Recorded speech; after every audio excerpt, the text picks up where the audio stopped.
Oh, my bad, y'all. Give me 1 second. I'm sorry.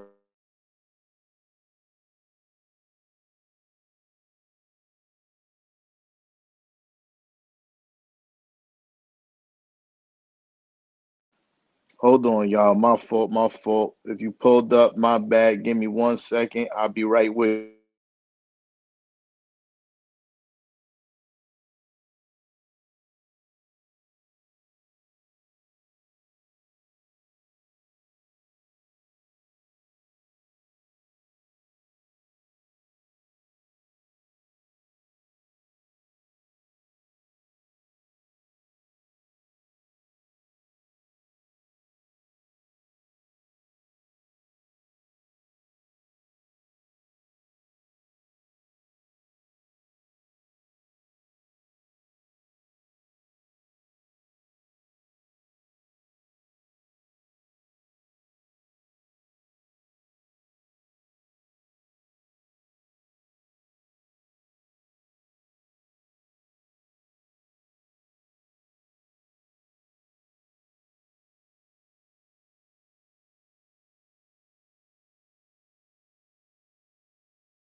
My bad, y'all. My apologies. Shout out to Darlene. Shout out to Michael Brown in the building. I'm sorry I had to make a quick, very quick phone call, but we here on Knicks and Ish. This is the scout report for tonight's game against the Boston Celtics.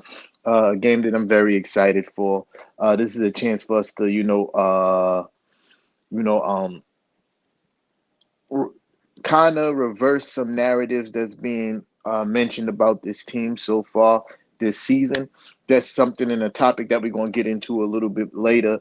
But just to start it off by saying one of the things that we need to do is guard the 3 point line. At times, this has been something that we struggle with throughout the season, especially against some of the better teams in the league, being Milwaukee, Boston, and the Timberwolves. We struggled to guard the 3 point line. That needs to be a major point of emphasis in this game, especially with the return of Christoph Porzingis tonight. He missed 2 weeks, I think he missed, and now, of course, he's making his return against the Knicks. Like, yeah, of course, but that is just that's definitely need to be a point of emphasis. Mitchell Robinson needs to step out to the 3 point line and defend the 3 point line, not being totally scared of getting blown past pause for a layup or a dunk, because we do know Kristaps has the ability to put the ball on the floor and finish at the rim. But 2 points are less than three. So I'd rather you get out there and protect the 3 point line and not give Kristaps Porzingis uh, uh, a big game from behind the 3 point arc and make him have to put the ball on the floor and make plays. Uh, Also, protecting the corner three has been a struggle for us as well. Too many times I've seen guys lose their guys on the elbow in the corners. Like, I don't know the correct terminology for what they're doing, right? So it's when somebody is making a penetrative move to the paint, and the guy that's on the elbow drops down, relocates to the corner. We lose guys on that play a lot. We need to be a whole lot better. We need to attack closeouts better, make guys put the basketball on the floor and make plays. No open 3 pointers tonight. We need to be better in our second and third efforts on the defensive end when it comes to rotations. These are things that we need to do because the Boston Celtics wants to shoot a lot of threes. They want to get up the court fast. They want to shoot a lot of 3 pointers, and we have to protect the 3 point line. As far as the Knicks go, Kev with the pull up. Better late than never. Shout out to my guy Kev. What's good? What's good, my boy? How you first and foremost? Yo, what up? What up? What up? What up?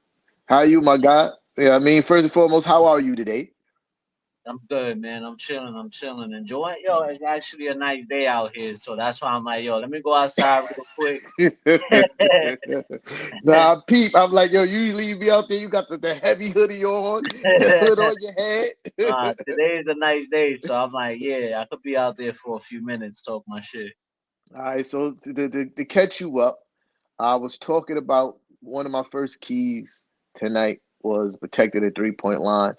Uh, Kristaps is returning tonight, so we need Mitchell Robinson to get out there and defend the 3 point line and not so much be worried about Kristaps going past him, like because we know he has the ability to put the ball on the floor.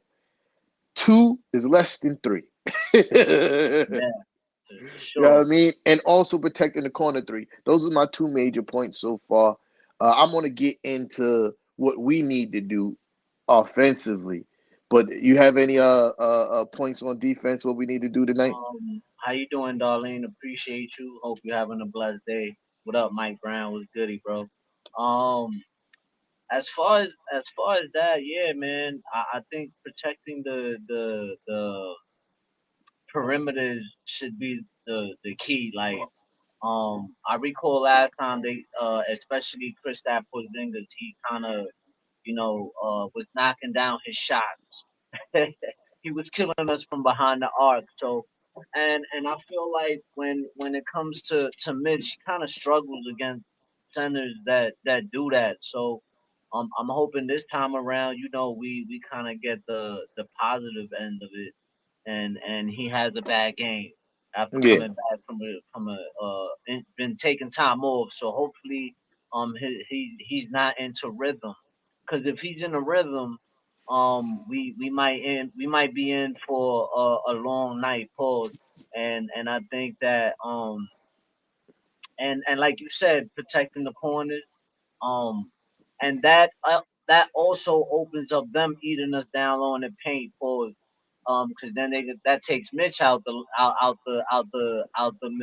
middle, and that kind of takes away from our defense, and hopefully that don't happen. yeah, Hopefully that don't happen, but that's a key right there. Um, we need our bench to show up today more than ever. This is a good team, one of the best team in the East, if you ask me. hmm When they fully healthy, um, we need guys we need guys like Emmanuel quickly and Dante DiVincenzo to come through. I don't really mention iHeart because I think iHeart pretty much brings it every game, but yeah. we need some consistency from those two guys. I would say another thing is knock down our 3 point shots. We can't go 5 of 20 again. That's a Twenty fact. 5%. We and guys got to show up. Because in the last game, man, it felt like Julius Randle and Jalen Brunson showed up, and then everybody else was in limbo. Yeah, So those are my takes right there. yeah, Oh, and also, um, well, I know we're gonna get to that in a minute, so I'll leave it for yeah, yeah, yeah. that. uh, yeah. I So want to jump another, into that pause. yeah, another thing. Uh, I want to see is R.J. Barrett guard Tatum instead of Quentin Grimes. Yeah, yeah, I agree. I want to see Quentin Grimes guarding Brown. Yeah, I, yeah, That I feel like you know, I like Coach Tibbs, right? But I feel like he puts Quentin Grimes in a bad spot. Like yeah, you can't put him against Jason Tatum, bro. The guy, he's too tall. You know what I mean? And I feel like when Quentin Grimes guards guys taller than him like that, he struggles against them yeah, defensively. So I think against Jalen Brown that would be a great matchup, a better matchup, I should say. absolutely, and I agree 110%. Uh, Let me mute out the We noise in the background. or me? Oh, all right. Uh, yeah, definitely is a size mismatch between Quentin Grimes and Jason Tatum. We saw that last game. Yes, Quentin Grimes is an amazing defender, but he's undersized. He's 6'4". He's not as physically strong as RJ Barrett. RJ Barrett has been playing great defense so far this year. It's starting to look like he's getting back to where he was 2 years ago on a defensive end when he was the one guarding the best player every night. He looked like he's getting back into that form. Not saying that RJ Barrett is going to stop Jason Tatum. I'm just saying it's a better defensive matchup. I think uh, Quentin Grimes matches up physically better with Jaylen Brown. Jaylen Brown is not as physically imposing as Jason Tatum. Uh, and just think those two guys, those matchups work better because Jason Tatum was literally moving Quentin Grimes with ease, straight moving him out the way. Like, you know what I mean? You got to unmute yourself. You said something. Yeah. My bad. I forgot I muted myself. Yeah, Yeah, he be spinning around him and all that. yeah. You gotta move him. Like, so you need somebody physically stronger to be able to guard and stay in front of Jason Tatum. And I want to see RJ Barrett get that opportunity tonight. Uh, Moving on to the offensive end of the basketball, even though defensively we stunk against Milwaukee, I love the offensive game plan. It was efficient. We attacked the basket, attacked the basket. And it was good to see because uh, Brooke Lopez is a hell of a rim defender. Like, and we were going at him. Like, we were going at him. Julius Randle was being hella efficient, getting to the paint. Uh, Julius Randle was being hella efficient, getting to the paint, getting to his spots. I want to see more of that. He only took 2 3 pointers. I want to see that Julius Randle again tonight. I want to see that guy who's knows that he's stronger than everybody on the court. To be honest, he can do that. There's nobody on the Boston Celtics that can stop him from doing that again. You feel me? So that's what I want to see. I want to see guys get into their spots, making shots. I want to see more ball movement, though. That's another thing I want to see. Even though Julius Randle was hella efficient, I think we went too much in the ISO mode with Julius. Even though he shot 73% from the field, still way too much ISO, still too much guys standing around watching. We need more off ball movement. And just like if Julius catches the ball, make quick moves to the basket, I have no problem with that. The only problem I have is standing there, uh, 4 5 6 dribbles too much. You feel me?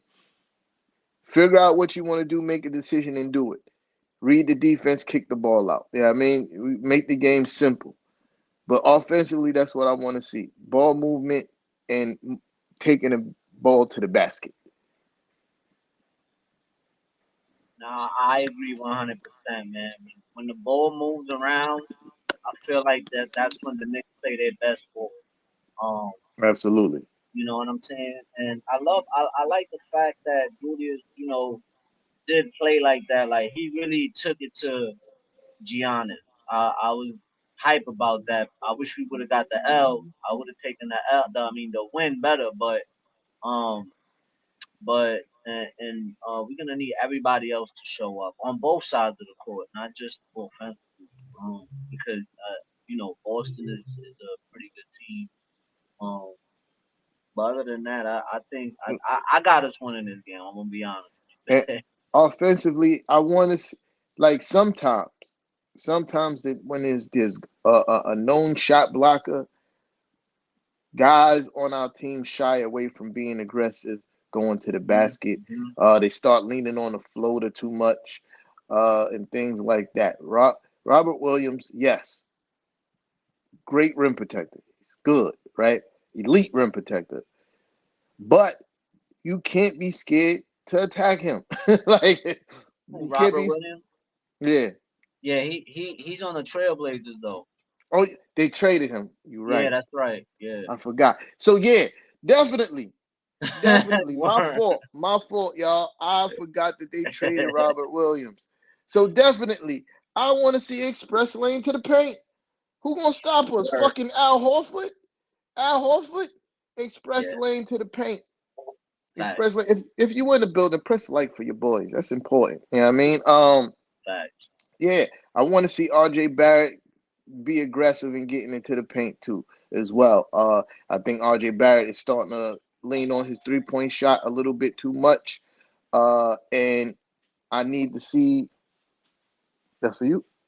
Oh, I need to see uh him being more aggressive, getting to the paint and drawing fouls. One thing I did see in that last game was him being a foul merchant. And hold on, yo, Cap, talk, Cap. Yeah. So yeah, I feel like yeah, that's a fact, man. Al Horford, he's a bit overage, but I still think he's not as a big threat as the guy that we really have to be careful is with down low is Porzingis. He be having a block fest against us. The last time I think he had like 4 blocks. So really, when it comes to the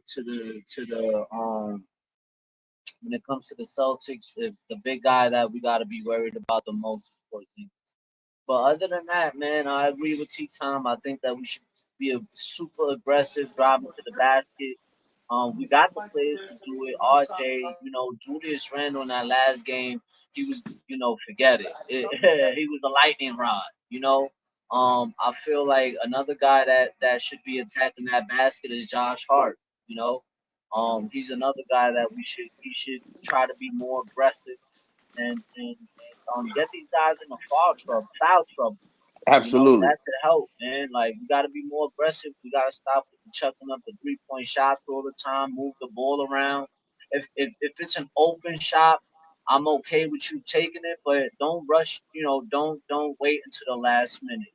I I, Yeah, I wanna see less ISO ball and more ball movement. 'Cause absolutely. that's when the Knicks are at their best. Absolutely. Absolutely. Yeah, so and another thing is containing the others. Yeah, I mean, when you play these top tier teams, it's important to know that they have elite players. Jason Tatum, elite player. Yeah, I mean, top five in the NBA in my opinion right now, right? Uh he gonna do what he does. Right? You all you can do is hope to try to hold him around to his season average, and that's a successful defensive day against a guy like Jason Tatum, right? You just don't let him go above his season average. You don't give him the 45, 40, the 35, 40 point games and above, right? You try to hold him to around whatever his season average is. And you have to contain the others. We can't have Drew Holiday going for 25 points, right? We can't have Derek White going for 20 plus points, right? Or 15 for even that much, right? Like we can't allow those kind of players. We can't have Al Horford going for 18. Like we can't have those players having good games. You have to contain those guys and doing the best you can on containing, because you can't stop containing a player like Jason Tatum, right? And that's another key to the victory. Is like too many times when you see us losing these games, even against the Bucks, we lost because the 3 point shooting. We didn't lose because Giannis had 30, whatever he had, or Dame Lillard had uh, 28, I think, right? We lost because Malik Beasley had 20 points. Right? That's what we need to contain. Yeah, I mean, and I hate to say it with such a talent like Kristaps, he's an other now. You know what I mean? So we can't have Kristaps having 20 plus points. right? It's up to Mitch to make him put the ball on the floor and create plays, right? Not giving him easy open 3-pointers from the top of the key because we all know that's his spot. If there's any place that Kristaps want to shoot the ball, it's from the top of the key. If you going to contest a shot anywhere, you need to step out when he's at the top of the key and make him put the ball on the floor and make him become a playmaker. We can't have him having 20 plus points. That's just not going to work for us. Kristaps have 20 plus points is probably most likely going to be an L. You know what I mean? Derek White had 15 plus, probably going to be an L. Drew Holiday gets in the 20-point range, probably going to be an L. You know what I mean? And those guys are easier to stop than it is to stop Jaylen Brown and Jason Tatum. You know what I mean? Uh, Before we move on to other topics, because we got other topics, I'm ready because you know I'm rent ready, Kev. Do you have anything else to add to the scouting report before we move Nah, on? I think that just play your game. Don't overthink it. I need Coach Thibodeau to make the right adjustments when needed, and I think we should be fine, man. Yeah. So, boom. The first comment I want to start with, the first topic I want to start with is Quentin Grimes' comments about not getting enough touches within the offense. Pretty much to paraphrase for those who haven't seen the comments, which I'm pretty sure we all have at this point. Uh, he said pretty much to paraphrase, it's rough when you don't touch the ball for a whole quarter and you got to stand in the corner for a whole quarter, and it's hard to get into a rhythm, uh, and it feels like it's 100 pounds on every shot when you know you only get one shot and you got to make it. Uh, Here's my response to that. Should there be more ball movement? Should there be some kind of offense to get him in rhythm and get him open shots? Absolutely. But he also got to understand, too, you got to make the opportunities that you have. Quentin Grimes have not been shooting well all season, right? Uh, I think he had one good game where he shot like one or two. I'm not going to say one or two good games where he shot well. But when I look at the field goal attempts, he has multiple games with 6+ shot attempts. Now, you're a role player. 6+ shot attempts is right around what you supposed to get for a game. You're not, you got 3 guys on the team that's taking 15+ shots a game, right? 3 guys. And I'm talking about when I say 15 plus, it's closer to 20. So you're looking at anywhere from 50 to 60 shots coming from 3 guys. And the rest is split up through the rest of the team. On average, teams is taking about 80 to 90 shots a game, right? Maybe that might be on 80, might be on the low. Nope, 80 is about right. Around 80 shots a game is what teams usually take. 80 to 90. If you get to 100, y'all chucking up wild shots, fast paced game, right? But so if you got 3 guys who are the best players on the team and rightfully deserve those many shots, how many shots do you think you're supposed to get, my boy? And then you also got to look at it like you're being pulled not so much because you're missing the shots. You're being pulled from games because your replacement is making them. The same shots you're getting, your replacement is making them. So the coach's job is to put people on the court who's actually producing. If you're not producing, you're going to the bench. You know what I mean? It's unfortunate. That's what it is. You know what I mean? I like Quentin Grimes. Don't get me wrong. Don't get my speech as a Quentin Grimes hate speech. It's not that. I'm pointing out the fact of the matter is you're a role player. You get role player shots. If you want more shots and you want more time on the court, you have to make said shots.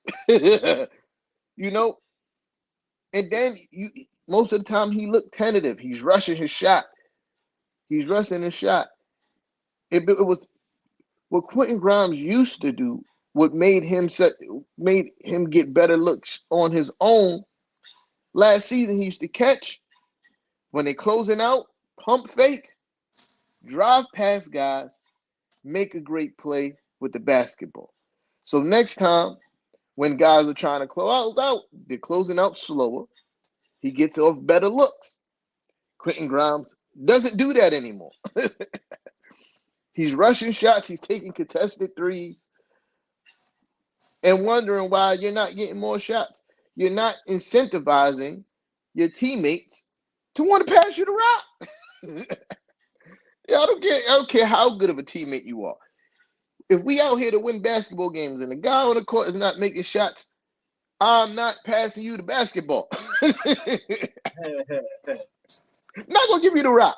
And he just needs to capitalize on the opportunities that he do have and incentivize his teammates to pass him the ball. Because that's exactly what Dante DiVincenzo was doing.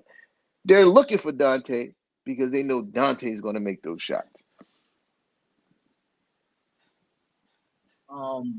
Um, I think that I mean, I can agree with most of it. He had been struggling. Um, and when he has had opportunities, he's been passive, right?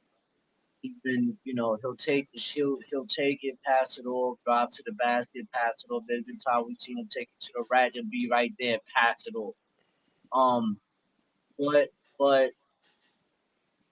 I mean, Dante DiVincenzo he has been playing more aggressive, has been knocking down those shots. So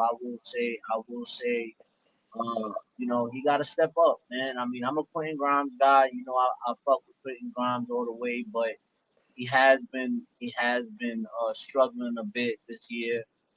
I don't know if it's because of the signing of Dante DiVincenzo that kind of took some of his confidence away. I don't know if it's that, but I still believe in the kid. I think the talent is there. Um, I think that right now, players go through their struggles, and everybody's gone through their struggle. The best of the best players have gone through their struggles, but the most important thing is getting out of it. Trying to find a way to get out of it, trying to find a way to knock down your shots. I don't know if it's maybe, take more shots at practice. Work on something. Maybe your mechanics are off a little bit since the injury that he had because he sprained his shooting hand. So that could be a issue as well. Maybe his hand is still injured. Who knows, right? But Mm-hmm. I will say that, man, like try to keep your head in the game and keep doing the little things. If your shot is not dropping, keep doing the little things. Keep playing tough defense. I've seen him struggle a little bit on that side as well a little bit lately, but I would just say keep your head in the game and keep fighting. I think he's gonna be okay. I, I think the reason why he's struggling on the defensive end is because it's poor matchups. Uh, I Yeah, think I think Coach Tommy T has too much faith in his defensive ability, right? That he's matching him up against guys that's way bigger than him, right? Uh, and they realizing that, and they're taking advantage of the matchup instead of reading the matchup and realize that RJ Barrett is playing pretty good defense this year, and this is just a better physical matchup versus having just throwing Quentin Grimes at any and everybody, right? Like I think Quentin Grimes is great against smaller guards, uh, to people smaller than him or around his height to maybe an inch taller than him. Like those are the matchups he excels at. And when you get to guys that is in the 6'7" range, 6'8", he gets cooked. yeah, that's a poor matchup. He's 6'4". You feel Yeah, me? Like, fact. uh, I think it's more advantageous for us to use RJ Barrett, who's a solid 6'6", maybe a little bit taller, because I've seen him in pictures next to people who's 6'7" and bigger, and they're damn near the same height. So they list RJ Barrett as 6'6". I think RJ Barrett might be 6'7", to be perfectly honest. Uh, and he's just a better matchup. You know what I mean? Against those kind of guys. And Quentin Grimes is 6'5". Matty Smooth, I think you might be wrong, bro. I think he's 6'4". Yeah, I'm checking though. I ain't gonna just say you wrong. I'm just gonna say you wrong. Oh no, he's listed as 6'5". That's crazy. What up, Jimmy? Yeah. Goody, Jimmy. Shout out to you, Matty Smooth, for the correction. Thank you, sir. Yeah, I mean Quentin Grimes is listed as 6'5". But still, he still struggles with guys 6'7" and above. Yeah, I mean he's still undersized in those matchups, right? Hmm. Jimmy J1 was good, my boy. Um, he's still undersized in those matchups, and I think that's why he's struggling defensively. But offensively, shot wise, if you want more shots, gotta make shots. Like you you can't expect the coach to keep drawing up plays for you, and you're missing. Like that don't make sense, especially when we're trying to win games. Like we're trying to win games, especially games against the better teams in the NBA. We don't have the luxury to for you to figure it out in that game. Like right, either you got it or you don't. And lately he hasn't been having it, and I get it. It's frustrating. Shout out to him for expressing his frustration. Uh, Shout out to the response from the leaders of our team to I was gonna say that. to said frustration, right? Julius Randle and well, go ahead, you say it. Since you was gonna say it, go ahead, Kev, talk about Yeah, I was gonna say like shout out to those guys for actually coming out and saying, taking a accountability, right? Because I know some fans say they don't like to hold themselves accountable, and in this time around, Julius Randle said, "Yo, we got to do better in involving everybody. We gotta make sure that he gets his shots and stuff like that." So that shout out to them for coming out and taking accountability for that type of situation. it. Yeah. Uh, yeah. So pretty much they were saying that you know they understand how tough his role is, Right. and they have to do a better job of getting him easier looks. Involved. Right? That's Julius Randle and Jalen Brunson. And it's been a lot of criticism from Julius Randle that he don't possess leadership, he don't take accountability. Sounds like a leader and taking accountability to me. That's never been a question for Jalen Brunson. Everybody always, praise him for his leadership ability and taking accountability, even when it's not necessarily his fault. But we'll see. Yeah, I mean, we'll see. Will they get him overlooked? I think not, but it also has been frustration from a few people on the team that they're not getting enough offensive looks. We had the same shit with Mitchell Robinson.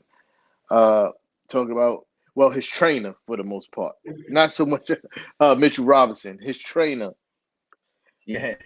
But that's also another case too of somebody who's not being efficient when given the ball. You know what I mean? Like, Yeah, man. so you can't want the ball and not be efficient with what you're doing, especially when we have guys on the team that's proven to be shot makers, right? Like, why would I pass you the ball? Like, elite scorers, right? They already have it in their mind that they're the best option to shoot the basketball. So you have to incentivize them for shoot. If I'm going to pass you the ball, you have to prove to me that you're going to make this shot because I believe I can make this shot. You feel me? Like, two people on me. I believe I can make that. I, what Carmelo Anthony Shumpert said, Carmelo Anthony said, "Yeah, I saw you, but I practiced that." You feel me? Like I practiced that shot. So, and you also got to realize when it comes down to it, when you're talking about the leaders of the team, they're going to get all the blame. So if Quentin Grimes go out there and go 1 for 6, no one's going to say it's his fault that they lost the game. Nobody.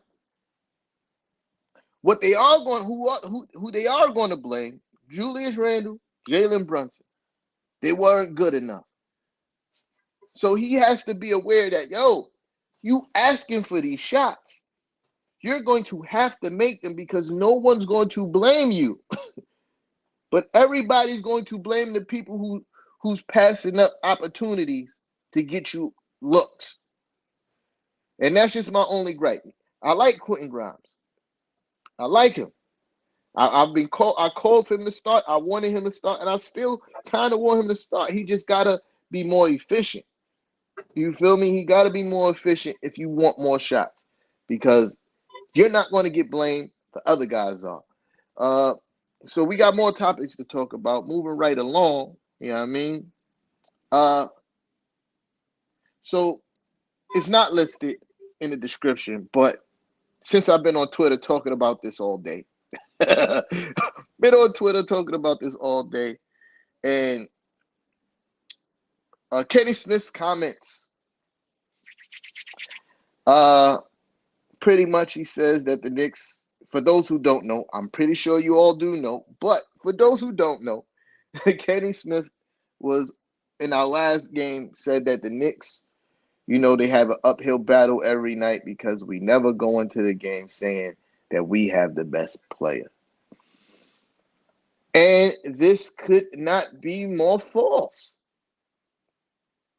He also ran off a list of people who are better than everybody on the Knicks.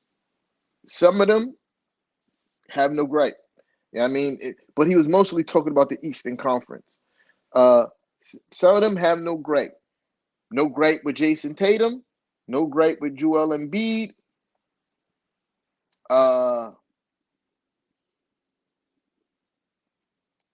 What you gonna call it?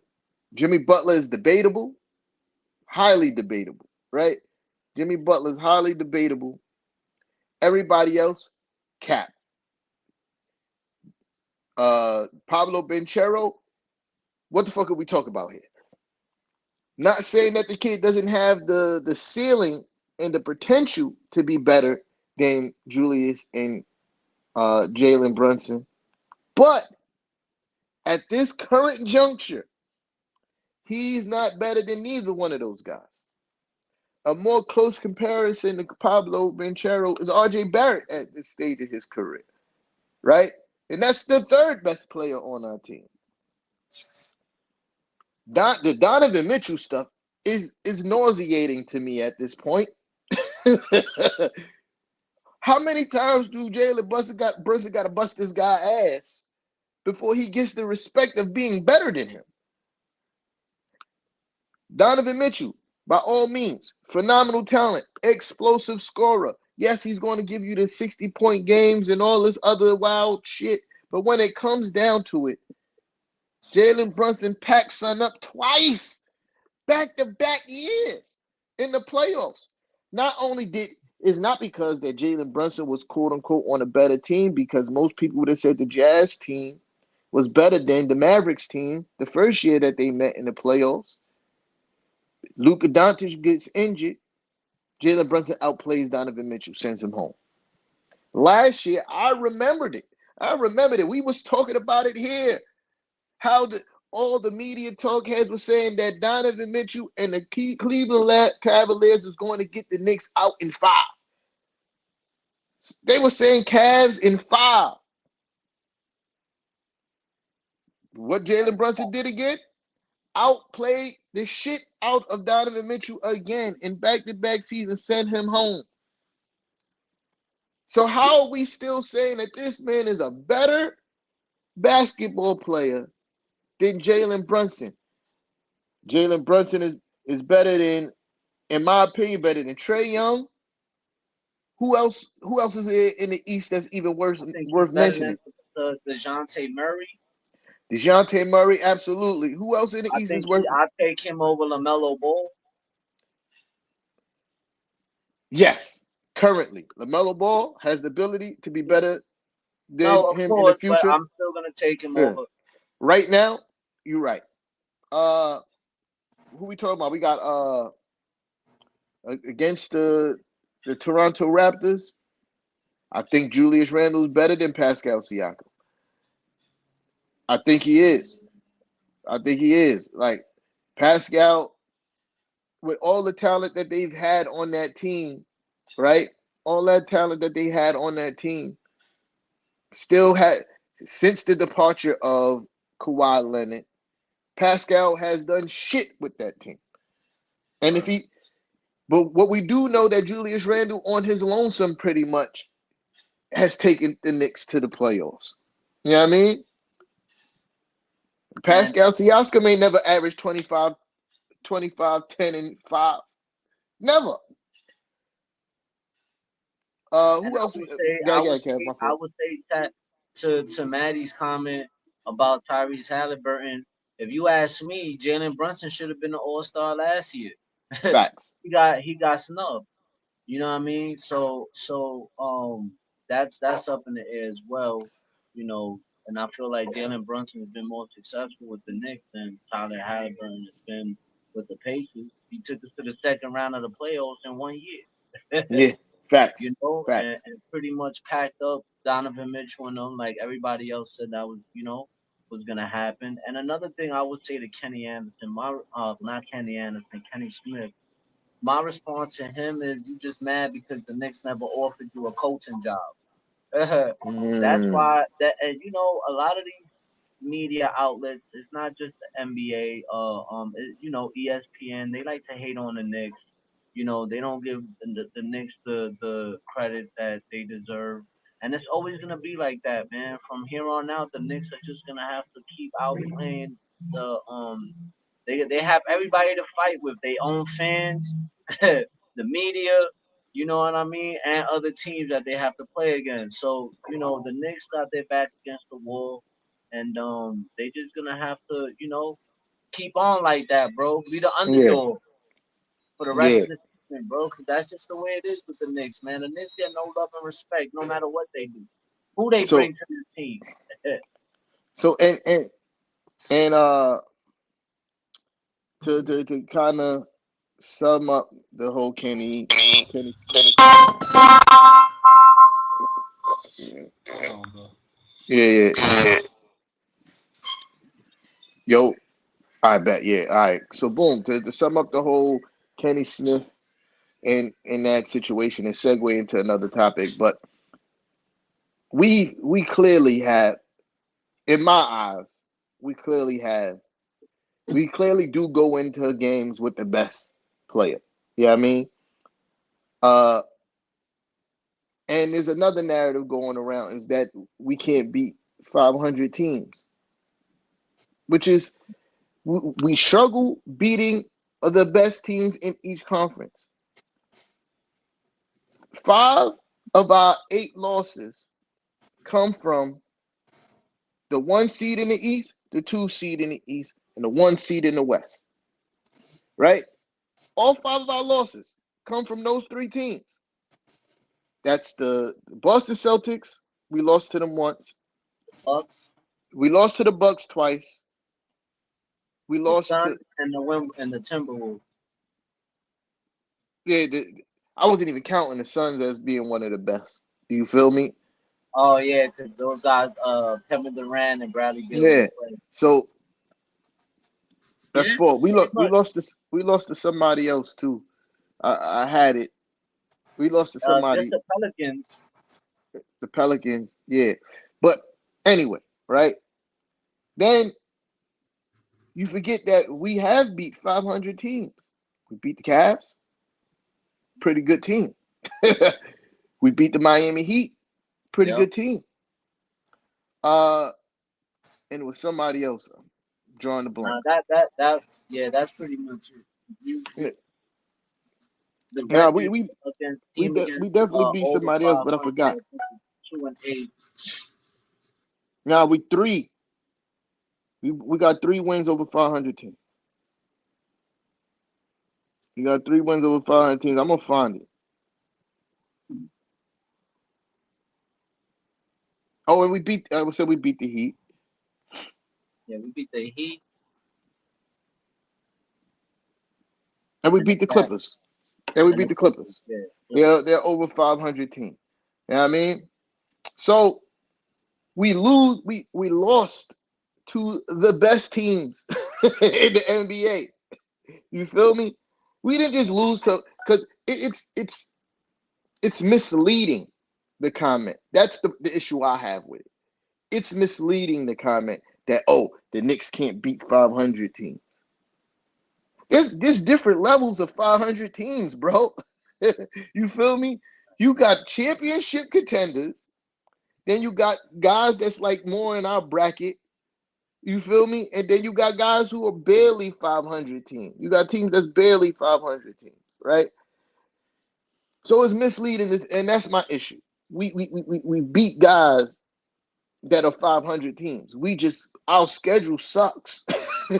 and and to furthermore, my fault, Kev. I'm gonna land the plane because I see you have something to say. Furthermore, few of those losses to the upper echelon teams were on back to backs. These things matter. This is why teams always talking about taking advantage of those opportunities. Like the, even announcers talk about it. This team is on a back to back. They have to take advantage of that opportunity because these things matter. You feel me? It's so misleading when you say that the Knicks can't beat 500 teams when you don't look at the whole grand scheme of everything that's happening. We had a rough schedule. I think we had the most back to backs this season in the beginning stages of the season. And I'm gonna land the plane there. I know you had something to say. My fault. Yeah, because I think our first 14 games, 9 of them were on the road, and I think we had like 3 back-to-backs within those 14 games. It's So that, craziness, bro. yeah, the schedule that they hit us with, and nah, bro, it only gets worse because now we face all the top teams this month. I think we play the Bucks 2 more times. Absolutely. Absolutely. So we got a tough schedule coming up. I think in the beginning part of the schedule of the season, they kind of put us in a rough difficult spot. But to be honest with you, like at this point last year, we were 4 games under 500, and right now we 12-8 at this Facts. within the 21st 20 games of the season. So I think we in a good, we're in good position. We just gotta play well. We gotta wake up after half because so far that's been I think our biggest issue. Yeah. Coming out the half, that gotta be worked out. I think we worked out the kinks of not no not being able to figure out how to end games. Now we gotta fix the problem of coming out of half flat. Yeah. That's been a problem for ours for forever. You know what I mean? Like as long as I can remember, third quarters has been an issue. Even back when we had Melo. I remember third quarters, we had come out third quarter and start getting packed up. You know what I mean? Yep, yep. But I have an issue with everybody as a whole, not just mainstream media, the fan base as well. You know, when do we stop moving the goalposts for the Knicks? Like, I remember that they used to say, yo, the Knicks can never develop players. They can never keep be patient enough to watch the plan unfold. Every few years, they're trading away players, they're trading away pieces. Every few years, that was the knock on us. We won't never be relevant because we're not patient enough to wait out the plan. Now, this is the fourth year of this organization. and now we want to do now everybody want us to do the same thing they was criticizing us for doing before. First thing they said the Knicks need to be relevant. We just got relevant. Just now. We got relevant.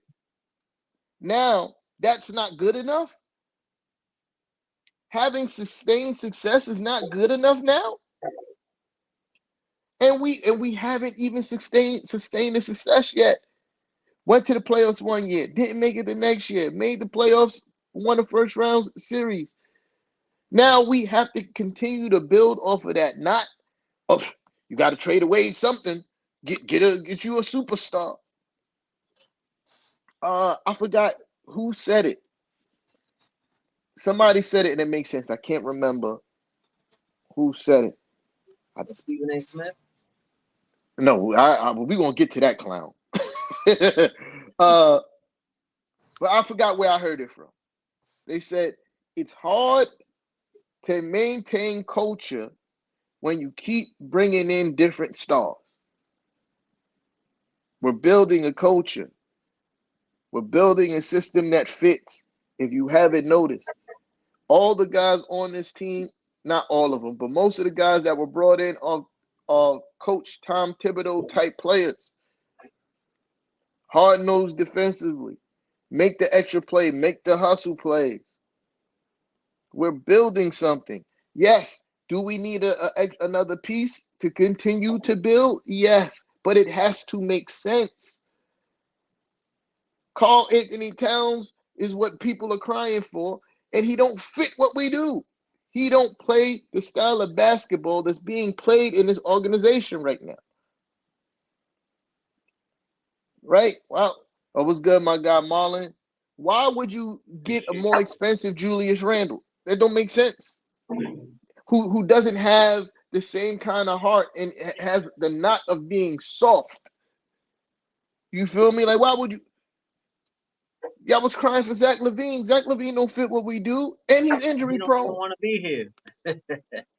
Crying for the man. You know what I mean? You gotta stop moving the goalposts. How about just tipping your cap and being like, hey, shout out to y'all for moving in the right direction. Shout out to y'all for actually trying to watch this plan unfold. But it's the Knicks. They can't do it. They can't do it. I get it. Y'all need ratings.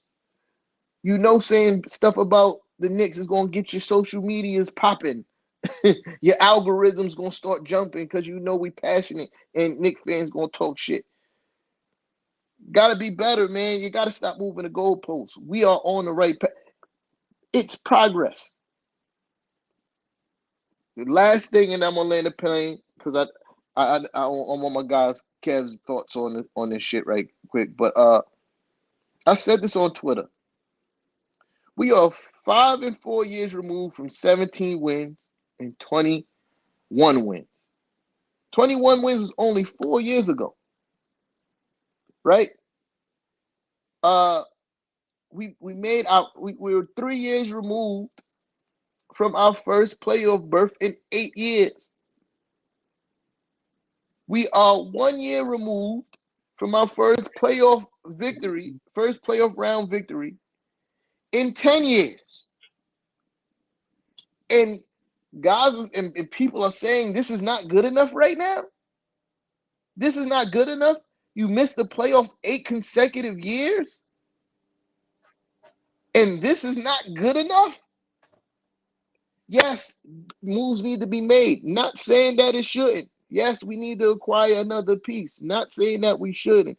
But to act like this is the worst thing you guys have ever seen, like this organization ain't doing a good job, is stupid.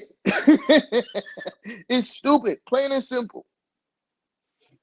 Yeah, I'm gonna land the plane there because I could go on. I mean, you know how it is, bro. Like I say a lot. Most of the time, it's just ungratefulness, bro. You know, um, they fans that just want to make a move just to make a move and set us back another 10, 15 years like it did before. It just doesn't make sense. Like people want to give up on Quentin Grimes and trade him up out of here. That just because he's struggling, like that doesn't make sense. Because like just like Scott Perry said in his interview, you know these guys that you want to trade for, how do they affect winning? How do they affect winning?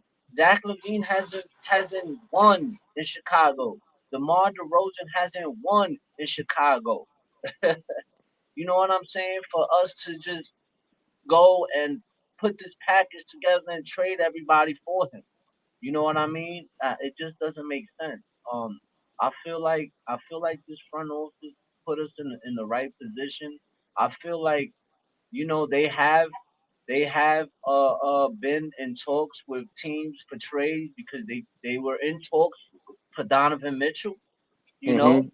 they were in talks for him. They felt like the package deal that we had to give up wasn't good enough for us. It didn't fit what we wanted to do, and they backed down. And I'm not mad at it. I'm Yeah. okay. with that because that's what good front offices do. If they don't think it's gonna work out for the best interest of their organization, why should we make a move just to please you? It Yeah, doesn't work that way. yeah. So I think that look, we should just again. my bad. I think that I'm gonna land the plane because I gotta bounce. No, no. I feel All like right, again. this front office got us down the right path. I think that we gotta give them their flowers because not only did we try to trade for Donovan Mitchell, but I remember a few years ago we was in supposable talks for even trying to get the Aaron Fox over here, and Yeah, that didn't work out. And we pulled back and say, no, listen, I'm not mad. Let this front office work. Let them do their job because at the end of the day, they're the reason why we've been the way we've been these past 3 years. yeah. Sometimes it takes time. Ask Denver. Ask Denver. They know. Milwaukee. They just got their first championship this year. Last year. Milwaukee. Milwaukee. It took Giannis forever just to get his first championship. It took him Hmm. forever. Yeah, And another thing I don't understand is y'all want to trade for all these stars. Y'all just don't see what happened to Brooklyn these past 3 4 years. yeah, Bringing in stars. I'm talking about superstars, not just stars. Superstars brought in yeah. superstars to come to Brooklyn to help, and nothing ever happened. So that doesn't work. Sometimes patience is the key, y'all. Yeah. Patience is So the key. you So I'm know, gonna land the plane. I appreciate you, Kev. I know you said you Yeah, got to bounce, man. I gotta Appreciate you on bounce. the pull So up. Uh, we'll talk later on tonight at the recap. absolutely, absolutely. I Uh, bro one. later. So yeah, shout out to my guy Kev, man. But yeah, to piggyback off what he was saying, I agree with him 100%. You know what I mean? Like, yes, they said they were going to be available to be aggressive in trade talks, and I believe they have. They put themselves in a position where they can make adequate offers for some of these players, but the price was just too high. You know what I mean? I'd rather them not sell the whole team just to try to get a quote unquote star here, and then we stuck in the same position that we was years ago versus them pulling back from the table, right? Also, another criticism that this front office get is that Leon Rose said when he got here, like they was supposed to be here for to be able to bring star players here, having the connection to bring star players here, and the criticism is that they haven't done that yet. Got a question, right? Uh, Ultimately, they had one, two off seasons really, right? Because they got hired mid-summer of the first year that they were here, right? So ultimately, they had two off seasons. Name me one superstar that was made available to sign. Nobody could do that. There's not one superstar in those 2 years that was available to sign with the Knicks, right? Two, the second, last, the second, no, yeah, no, actually, they had three off seasons. My fault. They had three off seasons. Uh, Two, the second year that they went in the off season, the biggest name in free agency was, as far as point guards go, was Jalen Brunson. He was the biggest name in that off season. That was a free agent, and we signed him. You call it nepotism, whatever the case may be. It's about what Leon Rose said that he was going to do: lean on a relationship that he had to bring a quality player here, and he did that. There was nobody free agent wise since they've been here available to sign. Everything that they tried to do had to be through trades. And shout out to them for not selling the farm, chasing superstars. That doesn't work. Kev said it. That doesn't work. It don't. Uh, so moving on to another topic. I think I got like one or two more topics. Then I'm gonna get up out of here and start getting myself ready to watch Knicks basketball tonight. Um, the Obi and Cam Reddish stuff that's going on in the Knicks universe. Like, what's up? Listen, I'm happy for both young men that they finding some remnants of success in the NBA and it's starting. I'm happy for them, right? But why are y'all on these social medias acting like they're the primary reason that these teams are winning? Yes, they contribute. I'm not saying that they don't. But one is playing arguably the greatest player of all time. He's not my GOAT, but he's arguably the greatest player of all time. It's up for debate still. Uh, that's what one is playing with. And the other one is playing with a phenom, a young phenom in Tyrese Halliburton. Those the people are responsible for the success. One, Obi is not doing anything that he hasn't done with the Knicks. It's the same role. He's just in the starting lineup now. The same role.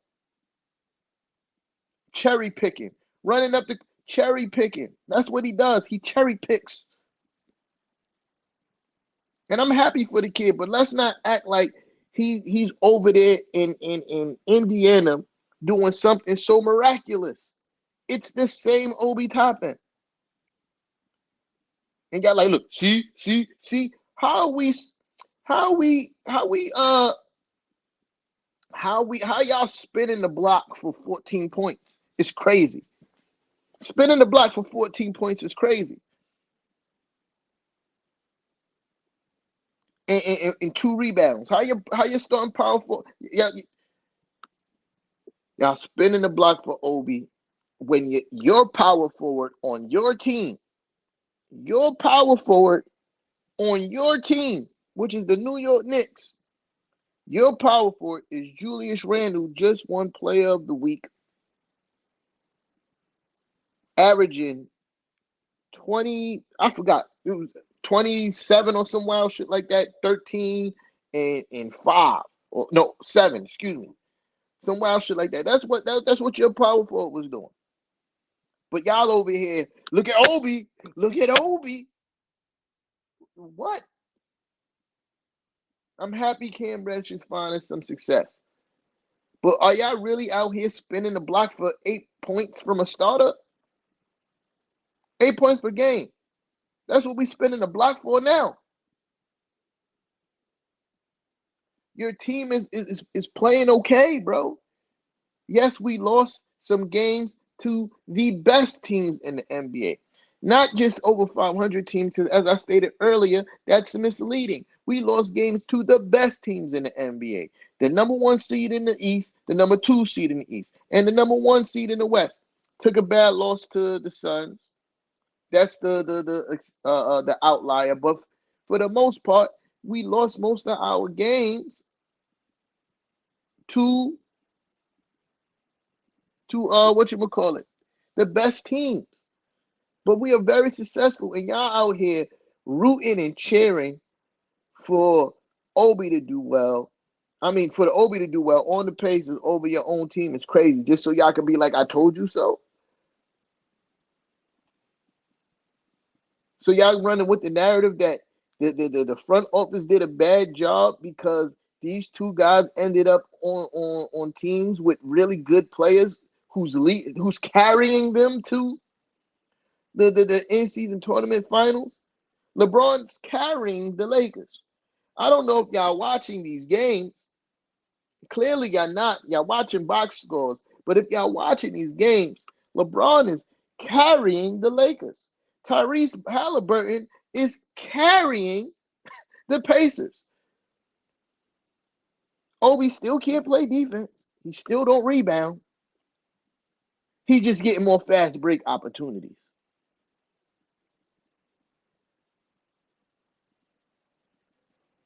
Cam Reddish is still inconsistent.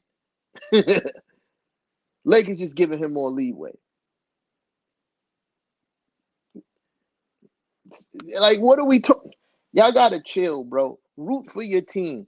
Get over the narratives, bro. Stop looking at what other people have. We're still a good team. Still got more wins than the Pacers. But here y'all are hyped for the Pacers because they. Oh no, we tied for wins. We got the same schedule. I mean, the same record. But you hype at what the Pacers is doing. Got the same record, and they had an easier schedule so far. I mean, I wish these young men success. Don't get me wrong. I wish them all the success in the world. Got no malice towards either player. But y'all gotta relax, bro. Y'all gotta relax. Support your team. and stop trying to act like this front office is doing a bad job. Because in the last decade, this is the best the team has been. First 20-something games. It's the best record. This is the best record the Knicks have had in the first 20-something games in 10 years. So enjoy your team playing basketball instead of looking at the grass is always green on the other side. And this whole Tyrese Halliburton thing, this is the last thing I'm going to talk about before I dip, right? This whole Tyrese Halliburton thing is the last thing I'm going to talk about before I get up out of here. About how some Knicks fans are crying that we didn't draft Tyrese Halliburton. And the front office did such a horrible job because we decided to draft Obi over Tyrese Halliburton. We could have had 11 other teams passed on Tyrese Halliburton, y'all. Not just the Knicks. The Knicks weren't the only team that passed up on Tyrese Halliburton. It was 11. It was he went 12. So it was 10 other teams. 10 other teams passed on Tyrese Halliburton. One of those teams are the Golden State Warriors. We know Bob Myers know how to build a championship team. We know that for sure. Bob Myers passed on Tyrese Halliburton as well. Is Bob Myers not a good president of basketball operations? Is that we're going to run with because he didn't draft Tyrese Halliburton? No, you can't say that. You cannot say that Bob Myers is not a good GM because he didn't draft Tyrese Halliburton, albeit he got the championship, so he gets more leeway. He's champion. But so what? He passed on the kid too. The thing about the draft is it's a crapshoot, bro. Unless somebody is a bona fide generational talent that you can see off the rip, most of it is a guessing game. How many people that we were built up to believe that was supposed to be nice that went number 1, 2, end up being trash? How many people who fell to the late first round or fell to the 6th or 8th pick?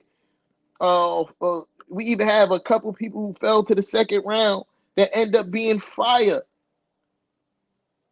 There's no exact science to know who's going to be nice and who's not, bro.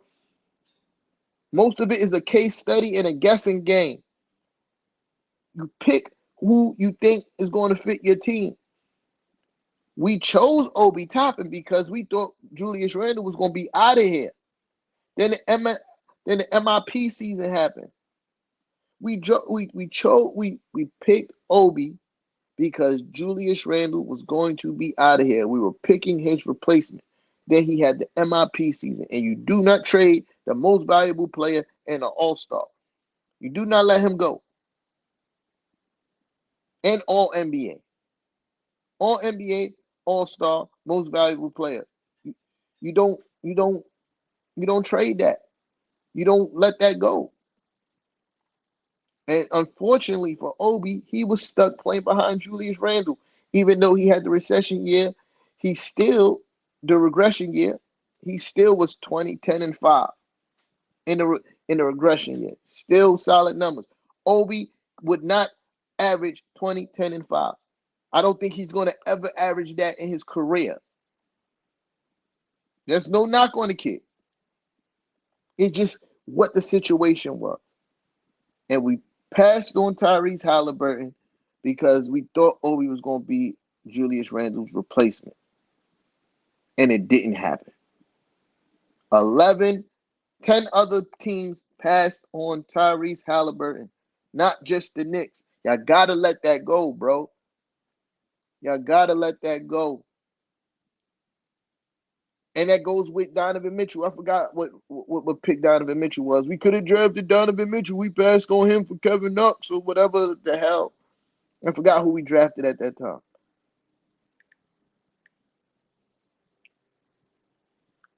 What pick was Donovan Mitchell? So I can give you the exact number how many people passed up on Donovan Mitchell.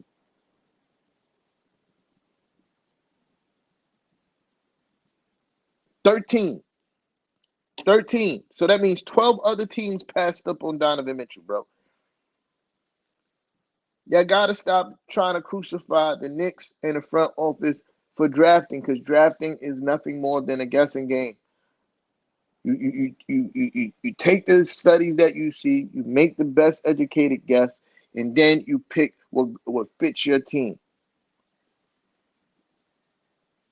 That's what it is. I gotta let that kind of stuff go, bro. Yes, we made some bad picks. I'm not even gonna lie. You know what I mean? I'm not even gonna lie. But don't try to crucify this front office when a championship president of basketball operations passed up on Tyrese Halliburton as well, bro. That's all I'm gonna say. Uh Tonight, hope we get the dub. Hope we get the dub. Um, I believe we can get the dub. I think we're gonna play with a little bit more fire and desire, especially after getting blown out against the Milwaukee Bucks. We're gonna come out with a little chip on our shoulder, and I believe we're gonna pack these guys up tonight. Yeah, I mean, I think we're gonna pack these guys up tonight. It's gonna be a tough game. It's gonna be a close one, but I think the Knicks pull this one out. Shout out to everybody who pulled up. Shout out to everybody in the comments. Uh, if you haven't already, press that like button. Sharing is always caring. And I'm going to see y'all after the game at 11 p.m. for the recap. I holla.